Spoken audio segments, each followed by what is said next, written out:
Bienvenue à toi sur ma deuxième vidéo consacrée à mon dossier Road Trip Moto en Asie du Sud-Est. Aujourd'hui, grande thématique de la vidéo, on va parler itinéraire moto. Je vais découper cette vidéo en trois parties. La première, nous allons parler accessoires moto, comment bien équiper ta moto. Deuxième partie, nous allons parler visa administratif, comment préparer le passage des frontières, obtenir un visa en Asie du Sud-Est en fonction du pays où tu veux voyager. Et troisième partie, nous allons parler pur itinéraire. Comment bien te guider en moto à travers les différents pays qui composent l'Asie du Sud-Est.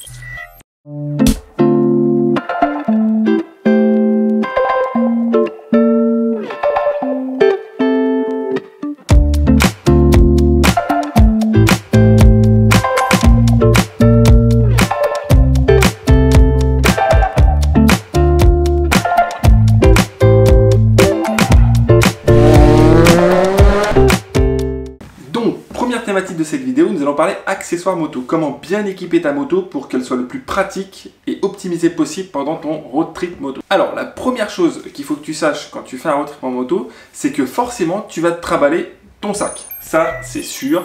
Tu vas sûrement avoir deux sacs.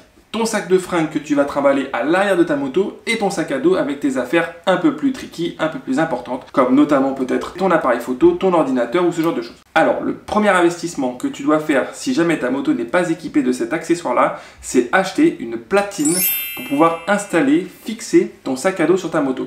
Je m'explique. Quand tu achètes une moto, il se peut qu'il y ait déjà de fourni avec une platine à l'arrière. Il existe deux types de platines en fonction du nombre que tu es. Si vous voyagez à deux, il va falloir que tu optes pour des platines latérales, c'est-à-dire des platines qui soient sur le côté. Tu vas pouvoir fixer deux sacs à dos, un de chaque côté de ta moto, et de pouvoir laisser à disposition la place pour le passager. Ça, c'est quand tu voyages à deux. Quand tu voyages seul, le mieux, et ce que je te conseille, c'est d'utiliser une platine à l'arrière, c'est-à-dire une platine qui vient étendre un peu l'arrière de la moto, où tu vas venir fixer ton sac directement dessus avec des sangles et tout ça. C'est le mieux parce que tu vas éviter un potentiel déséquilibrage de ta moto, parce que si tu as qu'un seul sac et que tu as deux platines latérales ou une platine latérale, tu risques de déséquilibrer ta moto. Ce qu'il faut que tu achètes avec cette platine là, c'est des sangles. Donc ce que je t'invite à acheter, c'est deux sangles élastiques. Ça coûte pas très cher, tu en trouves un petit peu partout. Souvent c'est des sangles assez résistantes mais en élastique qui vont te permettre de faire plusieurs tours autour de ton sac et de t'assurer qu'il soit bien maintenu pendant ton trajet. Deuxième accessoire qui peut paraître évident, c'est le support téléphone. Tu vas voyager, tu vas avoir besoin de ton GPS et tu auras besoin de fixer ton téléphone de façon safe, sécurisée sur ton guidon. Donc il existe une multitude de supports téléphone. Ce que je t'invite tout de même à choisir, c'est un support téléphone robuste en acier pour différentes raisons. Déjà, la première raison, c'est que ton téléphone ne doit pas tomber pendant que tu roules. Il faut vraiment que ton support soit fiable, solide, résiste au vent, résiste également aux vibrations, parce que des fois tu vas avoir des bosses ou des chemins de terre où toute la vibration de la fourche va se répercuter dans tes bras, dans ton téléphone qui est fixé sur ton guidon. Donc ça risque d'être très problématique si ton support téléphone est fragile. La deuxième chose qui peut paraître un petit peu moins évidente, mais qui est tout aussi importante, c'est pour éviter le vol à l'arraché. Ça peut arriver, effectivement, en fonction de là où tu te trouves, à un feu rouge ou n'importe quoi, et que tu es une personne à moto, en scooter à côté de toi, qui t'arrache tout simplement ton téléphone et part avec. Si par malheur tu as un support en plastique tout weak, tout bas de gamme, en fait, il va y avoir aucune résistance et ton téléphone va partir avec ton support directement. Alors que si tu as un support en acier fixé avec un boulon à la fourche, par exemple, comme moi c'était le cas, là déjà le gars, tu vois, il va avoir beaucoup plus de mal à t'arracher ton téléphone de ton guidon. Donc ça, c'est quand même assez important, parce que c'est pas parce que tu voyages en Asie qu'il peut absolument rien t'arriver sur ce genre d'incivilité. Troisième chose, le chargeur. Alors, effectivement, il va falloir que tu fasses installer, si ce n'est pas déjà le cas, une prise allume-cigare 12 volts sur ton guidon, branchée directement sur ta batterie. Ou alors, comme moi c'était le cas, j'ai fait installer deux ports USB directement sur mon guidon. Comme ça, je pouvais directement brancher mon téléphone en charge continue ou brancher un accessoire supplémentaire, par exemple une batterie supplémentaire en charge. Ça, c'est très pratique et c'est vraiment recommandé parce que clairement, des fois, tu vas faire plus de 4, 5, 6 heures de route. Avec le GPS allumé, tu peux être sûr que ta batterie, elle tiendra pas. En plus, sache qu'il fait très chaud, le soleil a tendance à taper sur ton téléphone et forcément la batterie elle aime pas trop ça, ça la décharge encore plus vite. Donc ce que je te conseille vraiment, c'est d'investir dans ce genre de petit équipement. Donc voilà, par exemple au Vietnam, sache qu'il te l'installe, t'as pas besoin de t'embêter à l'installer toi-même. Donc tu vas avoir une petite sortie au niveau du guidon avec deux prises USB, voilà, ça fait le taf et c'est vraiment important. Question câble de recharge USB. Alors, il y a un truc assez important aussi, c'est ce fameux câble qui va venir alimenter ton téléphone depuis cette alimentation 12 volts que tu auras installé. Et moi, ce que je te conseille comme câble, c'est un câble magnétique. En fait, on en trouve beaucoup sur internet maintenant, je vous mettrai un lien dans la description. C'est un genre de câble où en fait tu viens mettre une petite partie dans ton téléphone, au niveau de la prise de ton téléphone. Et en fait, après, quand tu vas venir avec ce câble, il va s'aimanter directement à cette pièce-là pour alimenter électriquement ton téléphone. Et c'est super cool parce que en moto, ça arrive. Tu vois, tu roules, ton câble il s'est coincé quelque part, tu te lèves, tu arraches ton câble, ou même quand tu oublies de retirer ton câble, tu retires ton téléphone, tu le tires comme un sauvage et en fait tu arraches ton câble. Et en fait ça va t'éviter d'acheter un câble tous les 36 du mois et surtout potentiellement éviter d'abîmer ta prise téléphone. C'est un petit gadget mais qui est quand même assez appréciable, qui va quand même t'éviter de racheter tout le temps des câbles. Alors un autre accessoire qui n'est pas forcément obligatoire mais qui est quand même pour moi à mon sens assez important, c'est un projecteur LED. En fait c'est un phare que tu vas venir installer à l'avant de ta moto comme supplément de ton phare d'origine. Pourquoi? Parce qu'en général, les phares des motos d'origine, ils éclairent très peu ou ils éclairent mal. Et en fait, ce qu'il faut savoir, c'est qu'en Asie, quand il fait nuit, il fait nuit. Oublie, t'es pas en France où tu as des lampadaires qui jonchent les routes que tu vas emprunter. Des fois, tu vas te retrouver dans le noir complet. Et si tu n'as pas un bon éclairage, bah, potentiellement, tu vas te mettre en danger. Pourquoi? Parce que simplement, la route, comme je l'ai déjà dit, est souvent en très mauvais état. Et donc, tu vas avoir beaucoup de mal à appréhender les différentes aspérités de la route et potentiellement les nids de poules ou n'importe quoi. Donc l'éclairage c'est vraiment quelque chose qui est extrêmement important en Asie si jamais tu projettes de voyager de nuit. Franchement, même si tu ne projettes pas de voyager de nuit, la nuit peut tomber très vite, tu peux très vite te faire surprendre en Asie. Donc ce que je t'invite vraiment à faire, c'est investir dans ce genre de petits projecteurs qui sont quand même assez puissants et qui vont te permettre déjà de te mettre en sécurité et d'éviter le moindre pépin. Un truc qu'on pense pas souvent, c'est également d'acheter un anti-vol. Pourquoi? Parce qu'en fait, souvent, quand tu vas t'arrêter pour soit dormir, soit manger au restaurant, soit aller faire une activité, il y a des vols en Asie, d'accord? Il y a des vols, on va pas se mentir. Ta moto est potentiellement une moto qui risque d'être volée, on sait pas. Donc pour ça, il faut que tu achètes un anti-vol. Donc ce que je te conseille, c'est un bloc disque et une chaîne. Alors ça peut paraître beaucoup, mais en fait, le bloc disque va quand même permettre d'éviter de partir avec ta moto et la chaîne va être plutôt un élément dissuasif. C'est-à-dire que dans un premier lieu, si la personne voit que tu as une chaîne, déjà, si tu veux, c'est quand même un élément assez dissuasif de voler ta moto. On n'a pas envie de se faire voler une moto qui a une chaîne et puis en plus un bloc 10. Donc c'est important que tu investisses aussi là-dedans. Un petit bloc 10 ça coûte pas très cher. En général c'est suffisant, ça dissuade les voleurs et vous ne serez pas embêtés.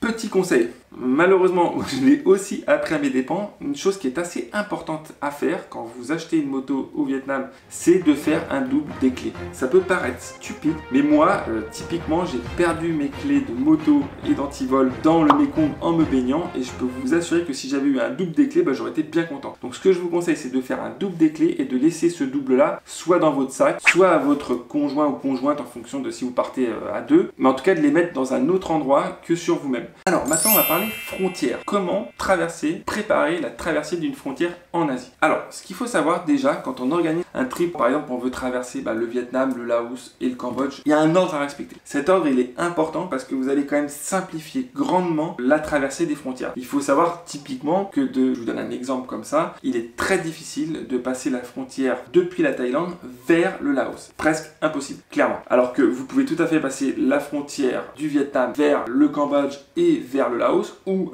du Vietnam vers le Laos et par la Thaïlande. Donc c'est important dans la planification de votre itinéraire de prendre en considération là ces paramètres. Donc l'ordre que je vais vous donner, bien sûr, c'est l'ordre que moi j'ai fait parce que je savais que je limitais les risques d'être refoulé dans un pays. Alors moi déjà j'ai acheté ma moto au Vietnam, j'ai traversé la frontière du Vietnam en direction du Cambodge. C'est une frontière qui est extrêmement facile à traverser, il n'y a absolument pas de problème pour ça. Et après je suis parti au Laos et j'ai traversé la frontière du Cambodge vers le Laos au niveau des 4000 zines. C'est une frontière pareille où ça s'est extrêmement bien passé dans le sens Cambodge-Laos. Par contre, dans le sens Laos-Cambodge, ça peut se corser. Ça peut être une frontière assez difficile à traverser aussi. C'est pour ça que je vous dis que l'importance du sens de votre itinéraire est primordiale. Vraiment, si vous partez un peu à l'arrache en vous disant bon je pars en Thaïlande, depuis la Thaïlande je rejoins le Cambodge et puis après le Cambodge, le Laos, ça risque d'être compliqué. Voilà, il y a un ordre qui est, en tout cas, qui va vous permettre de simplifier votre trip. Donc moi, ce que je vous invite et ce que je vous conseille à faire, c'est de commencer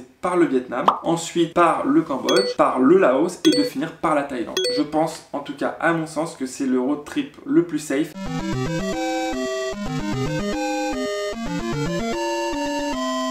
si on veut pas être embêté au niveau des passages de frontières. Alors, il y a un truc qui est important aussi, à savoir quand vous allez passer ces différentes frontières, on va vous demander une photo d'identité. Alors, c'est plus que conseillé, quand vous êtes en France, de partir avec 5-6 photos d'identité et ça va vous permettre, justement, quand vous allez arriver au checkpoint, aux frontières de ces pays-là, de pouvoir fournir votre photo d'identité. Pourquoi? Parce que si jamais vous vous pointez à une frontière sans photo d'identité, vous dire bah non. Alors, soit des fois, tu as de la chance et tu as un petit shop au niveau de la frontière qui va te faire ta photo rapidement, ou pire des cas, il va falloir que tu retournes à la ville la plus proche, dans la mesure où ils ont un shop pour te prendre en photo. Donc vraiment ça peut être assez problématique. Donc ce que je vous conseille, c'est toujours de partir avec un petit set de photos d'identité avec vous. Comme ça, vous avez votre équipement pour justement faire vos demandes de visa directement aux frontières. Alors au niveau de la moto, il faut savoir que la moto, en tout cas si c'est une moto vietnamienne, vous n'êtes pas dans l'obligation de la déclarer quand vous passez vos frontières. Attention, ce que je vais dire sort de ma propre expérience, d'accord? J'ai pas de source qui appuie mes dires, je n'ai que ma propre expérience. Donc moi je pense notamment à mon passage de frontière du Cambodge vers le Laos, où justement quand je suis sorti du Cambodge, un douanier cambodgien est venu me voir et m'a dit voilà, tu déclares ta sortie du Cambodge toi, donc tu vas au poste là-bas de frontière, tu donnes ton passeport, ils vont le tamponner comme quoi tu es sorti du pays, et après tu vas dans un autre bureau douanier pour déclarer la sortie de ton véhicule du pays. Clairement je l'ai pas fait. Moi j'étais parti dans l'esprit où je vois pas en quoi je devais déclarer la sortie du véhicule du Cambodge, puisque de toute manière c'était un véhicule vietnamien. Donc moi ce que j'ai fait, c'est que j'ai parqué ma moto au niveau du poste de frontière, j'ai été faire moi mes papiers, et puis je suis remonté sur ma moto, et puis je suis passé tranquillement jusqu'à la frontière laotienne, et en fait je me suis pas du tout fait embêter. Donc ce que je vous invite aussi à faire, c'est des fois oser. Vous osez, vous sentez aussi, il y a quelque chose qui sent pas bon, qui vous dit c'est bizarre, je le sens pas, c'est pas normal, et faites-le. Voilà, moi je l'ai fait, je me suis dit au pire je me fais choper, et je dis je sais pas, je suis désolé, vous faites un peu l'idiot, le stupide. En général ça passe bien, vous faites un peu réprimander, mais bon ça va, vous êtes un touriste, vous n'allez pas vous finir en tôle parce que t'as pas été au bureau de la douane pour déclarer ta moto, c'est pas très grave. Donc moi ça s'est plutôt bien passé et j'ai toujours fait comme ça. J'essaie toujours de rester le moins longtemps possible aux douanes pour justement éviter cette espèce de corruption qu'ils vont mettre en place pour vous extorquer un peu d'argent lors de votre passage de frontière. Là où ça se corse un peu, tu vois, typiquement, comme je disais tout à l'heure, dans l'ordre de voyage de votre itinéraire, c'est que si par exemple tu achètes ta moto en Thaïlande et que tu te rends au Laos, là tu peux clairement avoir des soucis parce que la Thaïlande, eux, ils vont te demander clairement de remplir au niveau de la douane une autorisation de sortie de véhicule, parce qu'en fait le véhicule est thaïlandais, donc là tu vas être dans l'obligation de déclarer la sortie de ton véhicule. Et alors franchement, je connais pas exactement les procédures, mais je sais que c'est un merdier sans nom, parce qu'il va falloir que déjà tu aies un certain document relatif à ton véhicule, après il va falloir que tu fasses une certaine demande aussi, enfin c'est un bordel sans nom. Alors il y a aussi un sujet qui fait très peur quand on traverse les frontières, c'est la corruption. En Asie du Sud-Est, la corruption, il y en a au niveau des postes de frontières partout, et d'autant plus sur les postes de frontières du Cambodge et du Laos. Tu vas avoir l'impression de banquer à chaque fois que tu fais quelque chose. Alors il y a deux écoles. La première, c'est soit effectivement tu te plies un peu entre guillemets à la corruption et ton passage de frontière va se passer relativement vite. C'est-à-dire que tu vas donner ton passeport, il va te dire tu me files 2 $, pour le tampon, tu vas donner 2 $, tu vas ton passeport immédiatement, tu vas partir. Voilà. Ou alors tu as la deuxième école où là tu n'as pas envie de payer, clairement tu n'as pas envie de faire fonctionner cette corruption-là et tu vas refuser de payer. Alors t'inquiète pas, c'est pas parce que tu vas refuser de payer qu'ils vont pas te laisser sortir, simplement ça va être un espèce de jeu, de duel à celui-là qui va céder le premier. En général, ce qui se passe, notamment au Cambodge, quand tu refuses de payer les 1 ou 2 $ pour récupérer ton passeport qui a été tamponné comme quoi tu sortais du pays, ils vont te dire on garde ton passeport. Voilà. Dire je garde votre passeport, je te le rends pas tant que tu me payes pas. Voilà, ça va être ça. Donc dans ces cas-là, ce que je t'invite à faire, si t'as pas envie de payer, c'est que tu t'assois et t'attends. Tu prends un livre, un jeu, je sais pas, n'importe quoi, tu vas sur Facebook, voilà, et puis t'attends. Et tu verras qu'à un moment, en général 30, 40, 45 minutes, ça va dépendre vraiment du douanier, et il va te dire à un moment, allez vas-y, c'est bon, tiens, récupère ton passeport, me fais pas chier. Et puis voilà, ça va se finir comme ça. Troisième partie, là on va parler plus planification de ton trajet. Alors, première chose, ce qui est important quand tu planifies ton itinéraire, déjà c'est de sélectionner une application mobile qui va te permettre d'être guidé sans données. L'idée c'est pas de dire que c'est de ne pas avoir internet tout au long de ton trajet. L'idée c'est de te dire des fois tu vas traverser des zones, clairement des no man's land, où tu n'auras absolument pas de connexion. Et si tu n'as pas de connexion et que malheureusement c'est un endroit où tu as beaucoup de changements de trajectoire, et ton GPS va pas fonctionner et tu risques clairement de te perdre. Donc ce que je t'invite à faire, et c'est extrêmement important, c'est soit de télécharger MapMe, qui est une application essentiellement consacrée à ça. Beaucoup de voyageurs l'utilisent. Ou alors si tu es plus familiarisé avec Google Maps, tu as une option dans Google Maps pour pouvoir télécharger la carte du pays et justement être guidé en mode hors connexion. Donc ça c'est quand même le premier truc à savoir, c'est qu'il faut absolument que tu aies un GPS qui fonctionne offline. Ça, c'est certain. La question qui revient souvent quand on fait un road trip, c'est de savoir quand partir. C'est important de savoir quand est-ce qu'on va partir. On n'a pas envie de faire un road trip sous la pluie. Clairement, je ne connais pas de gars qui ont envie de faire un road trip sous la pluie. Enfin, ou alors, il faut vraiment être stupide. Parce que déjà d'une, c'est dangereux et puis en plus, c'est pas du tout agréable. Donc pour ça, ce que je t'invite, c'est de consulter le site Quand Partir, qui est un excellent moyen de savoir quelle est la meilleure période pour partir. Alors, ce qui est aussi important dans la planification de ton itinéraire, c'est d'identifier sur Google Maps quelles sont les routes revêtues et les routes non revêtues. Franchement, c'est un truc ultra important parce que clairement, 50 km sur une autoroute et 50 km sur un chemin de terre, c'est pas du tout pareil. C'est pas du tout pareil déjà pour le temps que tu vas mettre, mais également sur la fatigue que tu vas ressentir. Clairement, 50 km sur un chemin de terre, moi je les faisais en au moins 3-4 heures, quoi, parce que c'est infâme, clairement. Si c'est un vrai chemin de terre, déjà, t'as des aspérités de la route qui sont horribles, t'as des trous partout, t'as de la poussière, du sable, du coup tes roues s'enlisent, enfin voilà, c'est vraiment très compliqué. C'est important que dans la planification de ton itinéraire, tu sois conscient de ces petites portions de trajet qui peuvent être des chemins non revêtus. Déjà, ça va te permettre de pouvoir prévoir une distance journalière juste, parce que si tu te dis juste, bah moi je fais 200 km par jour, peu importe le type de route que j'emprunte, bah déjà je te le dis, tu te trompes déjà de base. Pour ça, normalement, sur Google Maps notamment, pour reconnaître les routes revêtues des routes non revêtues, alors attention, c'est pas toujours vrai, mais dans la majeure partie du cas c'est vrai. En fait, tu vas avoir les principales routes qui vont être de couleur jaune en général, et en général les chemins sont plutôt de couleur gris, vraiment une espèce de gris très fin. Et en fait, quand tu as une partie de ton itinéraire qui est justement un peu gris, un peu machin, méfie-toi, c'est potentiellement un chemin, notamment en Asie. Après en France c'est peut-être un peu différent, enfin en tout cas dans les pays un peu plus développés c'est sûrement différent, mais en Asie, moi ça a toujours été mon moyen de savoir si cette route était revêtue ou pas. Donc là je t'invite vraiment à être prudent là-dessus et à vérifier en amont de ton itinéraire justement quelle est la nature de la route. Bon, j'espère que ce deuxième volet de mon dossier road trip moto en Asie du Sud-Est t'a plu. Auquel cas, ce que je t'invite à faire, c'est de t'abonner sur ma chaîne, cliquer sur la petite cloche pour être notifié des sorties vidéo, et puis pourquoi pas lâcher un petit pouce bleu, ça fait plaisir. Et on se voit pour le troisième volet de ce dossier road trip. Je t'en dévoile pas plus aujourd'hui, reste informé, mais il s'avère d'être ultra intéressant. Ciao les amis!